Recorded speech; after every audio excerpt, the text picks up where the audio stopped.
چوبک میگن همون رفتیم همین بهار بالای کات جا کردن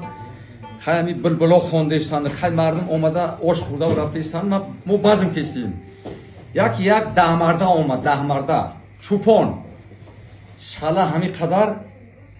اون لقای بده همین یا 7 یا 8 دونه ریش داره تمام بعد اومد لوی کات همین و اسورا موندو همین خیلی با توجه همین خیلی گوش کرده است از من بعدی گفتم که هم مرد دمو چه مخوش شده باشه من بعد خلاصه که حالتی که یک کلاشو میگیریم بعد گفت که اکا پایزلی ملادش همین جیگری میخونیده همین من الپینیست دارم الپینیست بکو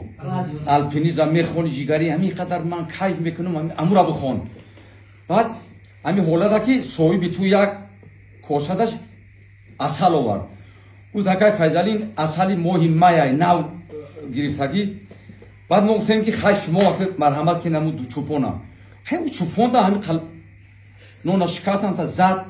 همین گرفت که یکی چه کندو چه که ابسالام رایین گفت که بابا چه کندی هم تاریکی کرد اما هفت یک ریش شید بعد خلاصه که بعد گفت که اکا پایزلی اکا من تو میرمد نمیرم همون جوگری را بخون ما گفتم مخمش سرود بسیار میدونم اخلا همین سرشوی سخنش بگو بعد ما هم لایق یک سرود میخونم که زندگی گردآور یک روی باشی پس شرا ابله از بام افتد گردن ما بشکند بعد گفت که ینده همین من بشوادم و همین خودت از بالای بو میغلطی گردن ما میشکنه انا مورا بگو مور ابله لکای مور ابله